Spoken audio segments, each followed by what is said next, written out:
Halo semuanya, kembali lagi di Krimenan Podcast dan di sini ada Mbak Potato dan ada juga Mas Klepon. Oke, kali ini kita bakal ngomongin urban legend yang ada di Indonesia.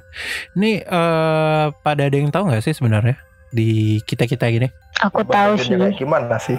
Yang kayak bangku kosong di kelas gitu, hantu bangku kosong. Kan yang terkenal biasanya kayak gitu tuh. Iya sih, udah jadi film malah ya. Oke. Ini kami akan membawakan beberapa yang udah kami cari. Yang pertama itu ada nomor telepon 77777 sampai 7 kali biar gampang aja. Oke, misteri ini disebut tentang hantu gepeng. Ya pasti pada hantu gepeng. Pernah dengar. Nah, nggak asing lah itu. Oke, ini pada era tahun 90-an sih. Jadi saya anak-anak tahun 90-an tak pasti tahu. Nah, itu Enggak, aku nggak tahu.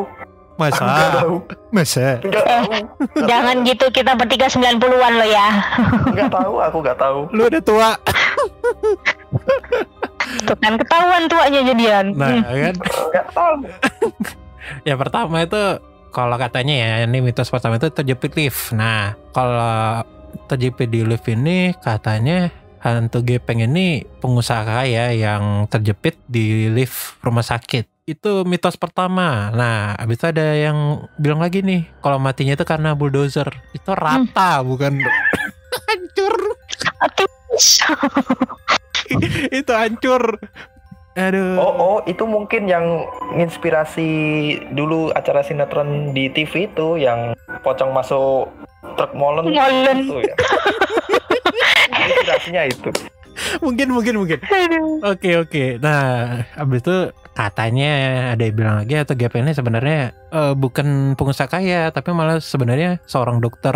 Ya, mungkin lagi buru-buru ya. Abis itu dia nggak ngeliat gitu ada lift tiba gitu kejepit gitu. Entahlah. Yang kedua itu penunggu toilet. Nah.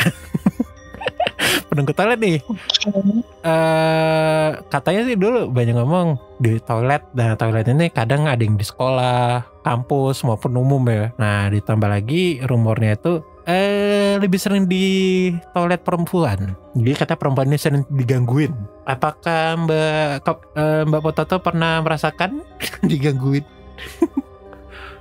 Oh, sering. Mau digangguin gak apa, udah pengalaman semua itu. Sampai udah bosen mau digangguin sama yang begituan mah. Aku gangguin balik tau. Kayak kecoa juga ya.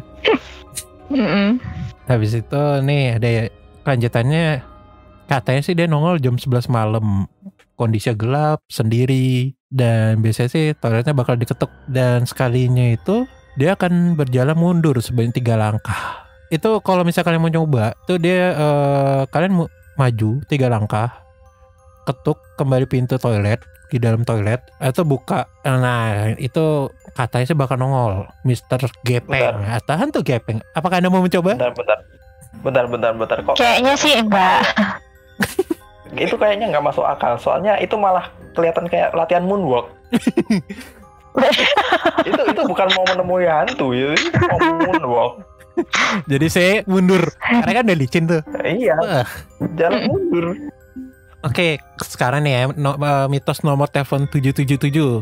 Kan tadi kita udah bahas tuh nomor telepon 77-nya. Nah, sebenarnya ini dibilangnya tahun 90-an biasanya tuh dulu ada tuh namanya dari teman SD atau apa, berarti ngomong, coba telepon nomor 777. Itu katanya bisa ngomong lah sama hantu. Padahal mah kagak. Habis itu padahal hitungannya isu doang sih. Teman aku pernah nyoba, katanya nggak ada yang jawab. Iya, buat apa coba? Wah, luar biasa. Mungkin 7-nya bukan 7 kali. Karena dia takut jadi 7-nya 6 kali. Terus dia bilang, oh enggak kok gak nyambung gitu. Umur segitu punya HP luar biasa. Pakai itu. HP orang tua minjem. Oh, zaman dulu saya pakainya wartel. Wah, kelihatan tuh umurnya berapa. Duh, salah. Oke, ya pembahasan kedua. Oke, itu ambulan berantu. Nah, ambulan berantu ini siapa nih yang mau ngejelasin? Aku deh. Gini, kalau ambulan berantu aku nggak terlalu ini sih, nggak terlalu banyak versi. Tapi versi yang paling sering aku dengar dari beberapa orang itu tuh ada apa ya? Awal beredarnya cerita ambulan itu kan ada kisah dari sebuah keluarga yang meninggal semua. Gini. Keluarganya itu meninggal semua di kecelakaan. Karena kecelakaan tersebut ada di Jalan Baurekso nomor 15 Bandung. Maka ya disitulah kejadiannya, banyak rumornya di situ. Jadi kayak kalau lewat di situ, kalau misalnya beruntung ya bisa dapat pemandangan ambulan lewat tapi tanpa supir, tanpa penumpang. Wah, benar-benar kosong ambulan dan lewat di jalan itu gitu loh. Bentar, ambulan kalau misalnya ada ada orang di belakang, mau ngapain juga ada orangnya di belakang? Kan biasanya ambulan yang jagain yang di tengah. Kan ambulan ini sendiri loh. Ambulan bisa. Iya sih, tapi kan tetap iya sih, bisa sih. Main lu kan tetap main lu. Yuk main ludo. Bisa.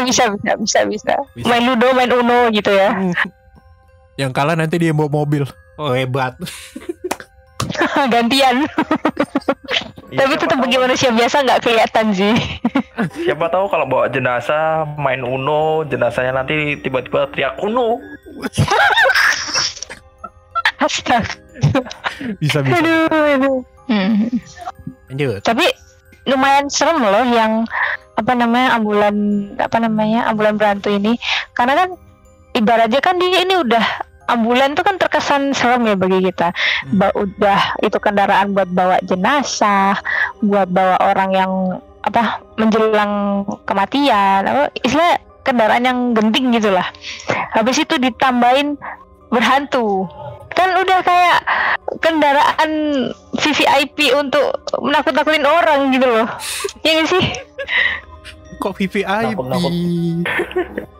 Very very important person. VVIP. Nggak ada VVIP-nya, sumpah. Oke. Ya itu tadi sih pembahasan urban legend yang ambulan berhantu ini. Sebenarnya kalau di Kendal nggak cuma ambulan doang loh, ada bis, ada yang sempat viral beberapa tahun kemarin kan sempat ada bis berhantu juga tuh. Itu kalau di Indonesia, kalau di Jepang malah pakai kereta berhantu, nggak ada masinis, nggak ada siapa-siapa. Sesuai negara masing-masing ya kendaraannya. Iya. Habis itu tiba-tiba masuk di tahun keberapa keluarnya. Aduh. Cuman ada bedanya kok. Apa bedanya? Horor kita sama luar tuh ada bedanya kok. Kita pasti yang kampungan, miskin hantunya. Naiknya ambulan, bis. Yang luar kereta mahal. Pesawat. Pakai jas. Pesawat berhantu dari mana? Kan ada film Thailand. Ah iya tahu. Cuman aku lupa judulnya apa, tapi pernah lihat. Oh iya. Saya inget fetishnya Kak Adit gitu emang. Iya. Apaan? Sukanya nonton film Thailand. Yang ada scene ngaduk kopi pakai ini kan, pakai sepatu itu kan. Nah, pakai hak itu. Dulu aja nonton zaman SMK doang. Sisanya nggak tahu. Nah, kan? Ya emang. Kita ya nonton rame-rame. Ya udahlah, lanjut. Iya. Jangan dibongkar terus aibnya. Udah lanjut. Itu bukan aib. Astaga. Aduh. Oke, ini kelanjutannya ada si Manis, Mbak Manis akan dibahas sama siapa nih? Kak Adit lagi. Kak Klepon. Wah, aku. Klepon kan manis. Nah, klepon kan manis kan makanan. Lanjut, boleh. Klepon itu muncrat, enggak manis, muncrat. Tapi muncratnya manis loh. Enggak salah sih. Kan gula dia. Gula sih benar. Oke, lanjut. Mas Klepon boleh dibahas. Manis, Jembatan Ancol. Oke, yang belum tahu Jembatan Ancol itu ada di Jakarta. Kalau yang belum tahu, itu kalau ceritanya sendiri sih simpang siur ya. Dari yang literasi yang bisa kita baca di Google itu pun kadang beberapa ada yang beda. Tapi yang jelas itu kejadiannya bercerita soal perempuan yang dibunuh oleh pria yang mengejar-kejar dirinya. Hampir semua literasi ceritanya seperti itu. Dan itu kejadiannya sekitar abad 19, berarti kan 1955 sampai 60 lah. Zaman-zaman kita belum lahir. Dan kalau orang-orang situ sih emang banyak yang percaya kalau itu beneran ada. Jadi ketika kita lewat jembatan Ancol, kalau kita nggak bunyiin klakson 2 kali atau istilahnya permisi dulu, biasanya kita bisa ditambakin sama si manis. Kalau ceritanya sendiri sih kurang jelas ya, soalnya kalau kita cari itu beda-beda apa itu versinya. Tapi yang paling banyak itu menceritakan perempuan yang namanya Mbak Ariyah atau Ari, yang kemudian nanti dikenal sebagai Maryam. Dan ceritanya lumayan tragis sih, karena Mbak Maryam ini ceritanya dikejar-kejar pria dan dia menolak untuk jadi istri pria tersebut, karena pria tersebut dikenal sebagai seorang maniak yang suka ngoleksi cewek-cewek cantik, dan pada akhirnya dibunuh dan jenazahnya cuma digeletakin di sekitaran sawah jembatan Ancol. Makanya kan katanya arwahnya masih gentayangan di sana. Makanya di situ disebutlah jadi manis jembatan Ancol kan? Jembatan Ancol karena Mbak Maria ini emang terkenal cantik. Cantik, manis. Tapi kadang juga ada yang nyangkutin masalah cerita ini dengan kuntilanak. Karena memang ya kadang orang nggak bisa bedain sih, atau emang kadang susah dibedain sih. Masalahnya yang tadi itu kan dia pakai baju merah, ya bisa sih sebenarnya. Tapi agak aneh karena kuntilanak kan serem makanya.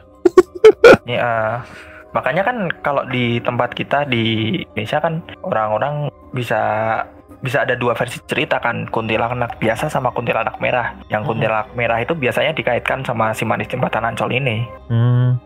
Berarti udah glow up ya? Oh, glow up itu burning up kayaknya jadi merah.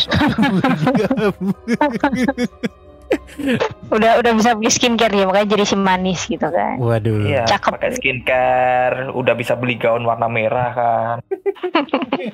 Ntar kalau pakai warna putih mungkin dikira jadi suster di rumah sakit, nggak tahu juga kan. Waduh. Ntar jadi berubah profesi jadi suster ngesot. Wah, langsung suster ngesot nih. Kalau ngomong-ngomong tentang suster ngesot, ada yang mau? Saya nggak mau jelasin. Wah. Nggak. Saya tidak kenal suster ngesot. Saya salah ngomong. Maafkan. Oh, boleh. Berarti langsung kita tembak aja ya ke Mbak Potato berarti. Suster ngesot. Oke. Kan dulu kan suster ngesot ini pernah dijadikan film nih. Tapi ada sebenarnya ada nggak kenyataannya gitu loh, kayak mitos? Kalau yang dari itu kan yang kita ya aku tahu ya. Yang pernah aku dengar tuh jadi gini, ada seorang suster, aku lupa di daerah mana. Tapi ada yang bilang pokoknya masih sekitar Jakarta Bandung lah, nggak jauh-jauh dari situ. Jadi itu ada seorang suster yang dia ini pertama waras-waras aja gitu, jadi kayak suster pada umumnya gitu. Tapi entah kenapa dia ini sering dapat gangguan dari sana sini. Terus dia ini kayak jadi nggak tahu kenapa kok jadi kayak orang gangguan jiwa gitu. Jadi kayak nyuntikin orang sembarangan, terus kesana kemari teriak dan lain-lain. Akhirnya karena itu kejadian zaman dulu, akhirnya si suster ini dipasung dan benar-benar nggak ada yang ngerawat. Akhirnya jadilah suster ngesot itu. Nggak ada yang ngerawat tuh benar-benar sampai dia meninggal pun udah nggak diurusin lagi gitu loh. Itu urban legend yang pernah aku dengar ya. Cuman kalau dari beberapa sumber mungkin malah ada yang beda. Ada yang sampai ada yang malah justru suster ini kan identik dengan wanita ya. Nah, suster yang ini yang jadi urban legend ini, ada yang bilang katanya dia mengalami pelecehan seksual, lalu si pelakunya ini mukul si kaki itu gitu, si kakinya dia. Setelah itu entah kenapa malah jadinya pembunuhan setelah si suster ini setelah si suster ini dapat pengalaman yang kurang menyenangkan dari pelaku, mungkin dia nggak kuat atau apa kan, itu kakinya dipukul sampai parah lah gitu. Akhirnya dia memutuskan bunuh diri dan akhirnya jadi suster ngesot itu. Itu dari versi yang aku dengar kan ada 2 jadinya. Itu sih. Lebih itu katanya ada yang diperkosa kan? Katanya. Iya sih. Itu kayak aduh nggak tega lah aku ceritanya sampean tuh. Jadi kayak apa ya, dia itu udah jadi korban, habis itu frustasi kan akhirnya dia bunuh diri dengan kondisi yang kayak gitu kan, jatuhnya lumpuh kan itu karena kakinya kan dirusak gitu loh. Dipatahin. Aduh, serem banget. Ya? Iya, bener-bener kayak ya saking parahnya kan sampai jadi lumpuh kan berarti udah parah banget itu. Iya sih. Kasihan sih sebenarnya. Tapi ya entah kenapa setan yang serem di Indonesia tuh rata-rata difabel gak sih? Tergantung Suster ngesot. Sabar. Iya sih. Setan dari urban legend memang biasanya difabel, tapi kalau setan dari legenda masyarakat beda lagi. Iya sih. Malahan. Iya, berhubungan dengan raja ratu zaman dulu. Itu kalau urban legend yang lawas-lawas ya, maksudnya lama-lama gitu. Paling ya yang agak bikin ketawa mungkin kolor hijau. Ada apa sih dengan kolor hijau ini? Mungkin Kak Adit kali ya yang tahu ya. Kayaknya untuk malam ini kita kan tidak bahas itu, tapi akan bahas tentang hantu tanpa kepala. Nah, kalau hantu tanpa kepala ini katanya serem. Iyalah, namanya tanpa kepala. Kan mungkin ada kepala, tanpa kepala nggak serem gitu kan? Oh ini iya tetap serem sih. Ini cerita rip off dari hantu tanpa kepalanya yang di luar negeri, yang naik kuda tanpa kepala itu. Yang kepalanya diganti jadi pumpkin gitu ya? Tahu. Pumpkin jadi pumpkin. Kayak bukan. Aku malah dengernya bukan pumpkin loh, kalau yang dari luar negeri itu. Ya memang pengendara kuda tanpa kepala aja. Tapi dia nyari ini, kayak nyari mangsa gitu loh. Ada orang pasti ditebasin kepalanya gitu. Aduh ya serem amat. Keren. Pakai naik kuda, pakai baju zirah, nebas-nebasin kan. Coba yang di sini. Gimana Kak Dit? Kalau di sini tuh katanya tuh kalau misalnya mau uji nyali kita itu bisa ke pemakaman Jeruk Purut. Dan itu sebenarnya jatuhnya sih udah urban legend yang di Jakarta. Dan di sini dibilang hantu tanpa kepala itu dulunya adalah seorang pastor yang hidup pada masa kolonial Belanda. Nah, jadi ya udah di itu gentengan ya, wajar kan. Di sini nih kan aku nemu nih jadi dia ada kayak juru kunci. Jadi kita sebut namanya Babe ya. Nah, Babe ini bilang serem. Jadi pas serem itu kalau kalian mau uji nyali itu pas malam Selasa. Nah, biasanya malam Jumat, ini malam Selasa ya. Ini udah malam Selasa. Selasa ya. Kok gini? Kita record ini pas malam Selasa loh. Iya juga. Kelakuan. Ini siapa tadi yang ngajak record ini? Enggak apa-apa. Kita lanjutkan. Enggak nyeremin kok. Enggak. Kan Jakarta. Ini pada di mana semua? Ya Jakarta jauh. Oke, kita lanjutkan back to the topic. Dia tuh meninggalnya itu pas tahun dia sebenarnya katanya sih kelahirannya tuh tahun 1957 tadi dibenerin kan. Si Babe ini kan dengar dari kakeknya itu. Nah, kakeknya tuh ngomong kalau pastornya tuh korban pembacokan di zaman Belanda. Jadi ya mungkin zaman Belanda itu lebih sadis ya, kita nggak tahu lah kayak mana bentukannya. Ya langsung dimutilasi gitu aja. Dan itu sama anjingnya juga. Katanya kan dia selalu ada bareng sama anjingnya tuh di versi Indonesianya. Nah ini Nah kelanjutannya hilang itu tahun 97 ternyata. Wah baru lahir. Wah. Sebut merek. Wah, siapa nih baru lahir itu ya? Wah, yang nggak ada di sini. Oh iya. Oh ya, ini kita langsung pengen tahu nih kalau misalnya pastornya datang tuh gimana ya, pastor tanpa kepala itu. Katanya kalau misalnya dia datang, gonggongan anjingnya itu 1 kali. Nah, kalau banyak didengar itu lebih dari sekali. Jadi kayak model dia tuh datang berapa kali gitu. Itu yang saya pernah ngerasain kesana datang gitu. Iya. Oh, yang di sana ya. Berarti kalau di komplek perumahan kita dengar anjing berarti bukan ya? Nggak, bukan, itu biasanya kuntilanak bisa jadi apa yang punya tetangga itu. Ternyata Anda yang anjing. Saya sering dengar kayak gitu malah disebutin. Emang kadang kita memang nggak perlu tahu hal-hal yang nggak perlu tahu ya. Ya. Tapi kita membahasnya. Tapi dari pembahasan ini kita akan lanjut ke boneka hilang. Nah, boneka. Nah, aku tahu tuh. Ngomongin yang tadi tanpa kepala tadi. Berarti bener kan itu rip off dari cerita yang di luar kan? Kudanya diganti anjing. Iya sih. Iya sih. Sama nggak pakai kepala. Yang labu diganti pakai jeruk purut. Abis itu dia nyari kepalanya mana ya? Yang di luar itu suka nembasin orang, yang di sini habis ditebas orang. Emang Indonesia tuh emang nggak kreatif. Kreatif lah, kan diganti. Oh iya bener. Kreatif tuh, ganti kepala. Ya. Bagus. Oke, ini lanjut ya. Pembahasan aja itu boneka hilang. Nah, aku tahu nih kalau yang ini. Jadi itu ada gini awal mulanya ada sebuah keluarga lagi keluarga lagi. Wow. Tapi ini yang benar-benar jadi korban itu anak kecil. Nah, anak kecil ini istilahnya meregang nyawa gitu loh setelah kecelakaan itu. Nah, kebetulan si anak kecil ini kan bawa boneka waktu perjalanan itu. Ketika dipanggilkan ambulan datang, dia sempat ini ngomong bonekaku di mana gitu pas masih di ambulan. Setelah itu ketika sampai ambulan ternyata dia sudah tidak ada gitu. Nah, setelah itu dari warga-warga sekitar, bukan warga sih, jadi dari cerita-cerita yang berkembang dari pengendara, istilahnya orang-orang yang udah pernah lewat tempat kejadian itu, mereka selalu bilang kayak ada anak kecil gitu yang misalnya berkeliaran di situ nyariin bonekanya. Itu versi pertama ya aku dengar ya. Yang versi kedua ini malah justru beda jauh.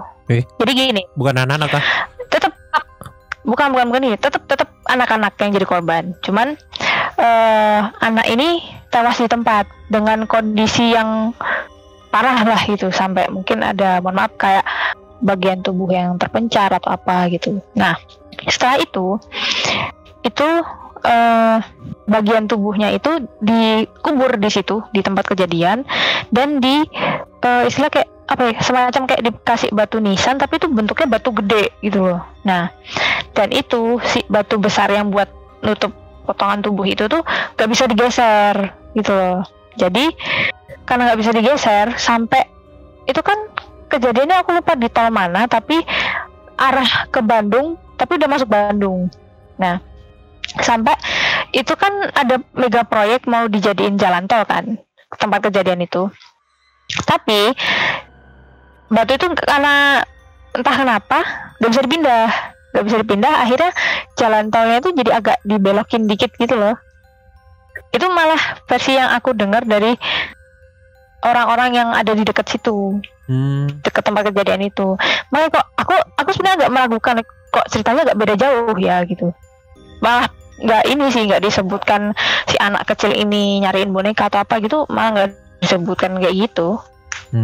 Berarti itu kan dari langsung di tempat ya ceritanya. Cuman bedanya tempat kematiannya aja sih. Yang satu kan mati tewas di tempat, terus yang satu kan tewas ketika perjalanan tuh. Perjalanan ke rumah sakit. Iya. Dan tetap sih ada kata-kata menarik sebenarnya dari hantu anak kecil itu, yaitu boneka Uci mana? Nah, boneka. Iya. Serem. Merinding aku. Punya sama. Ini yang sering punya boneka ya. Jadi kan ada. Iya. Mana gue record deket boneka lagi, makasih lo ya. Peluk. Oke, selanjutnya. Kalau selama dipeluk dia nggak gerak nggak masalah. Kalau selama aku peluk dia nggak gerak nggak apa-apa. Kalau guling yang gerak gimana? Kalau guling nggak tidur mungkin aku. Kabur. Oke, tadi kan selamatkan nyawa Anda. Bahas tentang kamar. Nah, sekarang kita bahas pembahasan terakhir nih tentang kamar Nyi Roro Kidul, kamar 308 di Pelabuhan Ratu. Saya boleh out dari Kok serem ya? recordnya nggak? Saya boleh out dari Iya sama recordnya. boleh. Biar ke Adit sendiri aja deh. Wah. Masalahnya gini, kalau kalian nih kan jauh ya. Aku di Jogja loh. Wah. Nah kan sebut merek lagi. Nah, Sama ini pantainya. Pelabuhan Ratu kan bukan di Jogja. Kan? Aduh. Iya, tapi kan itu identik dengan pantai selatan di Jogja. Oh, dengarkan Ayo. dulu, dengarkan dulu. Oke, Oke, mari kita dengar. kan kalau di sini sih dia ngomongnya ya kawasan Pelabuhan Ratu itu emang bagus sih pantainya. Emang tadi kan udah dilihat emang bagus, dan di pelabuhan itu ada hotel. Nah jadi hotel ini khusus kamar katanya sih Kanjeng Ratu Kidul. Kita ngomong gitu aja ya, jadi lebih enak lah. Dan itu tuh hotelnya tuh namanya Hotel Grand Ina Samudra Beach. Nah, Samudra apa? Samudra Samudra I apa? know what you mean, Lagi kan? bro. Samudra apa? Oh, tidak usah. Kita lanjutkan saja ya. Jadi ruangan khusus ini apa ya? Banyak orang ngomong tuh ruangan tuh serba hijau, dan dari kasur, dari apa ya namanya, spring bed dan selimut. Habis itu ada horden dan banyak sajian dan foto-fotonya itu termasuk. Nah itu udah katanya sih itu kan warna kesukaannya, tapi kan kita belum tahu juga ya itu benar atau enggak. Habis itu di sini dia ngomong ada yang pernah melukisnya, ternyata melukis yang dianggap seperti mirip Kanjeng Ratu Kidul. Dan habis itu ada yang ngomong juga nih kalau misalnya kamar itu jadikan tempat istirahatnya. Tapi kan itu hotel, kan dia katanya punya kerajaan, kenapa harus di hotel? Nah Gini, Aku gak berani bercanda sih soal ini, sumpah. Kalau Kak Adit nanya kayak gitu, kita jawab secara rasional saja ya. rasional lah. Kita punya rumah, kita punya rumah nih, punya kasur, punya kamar.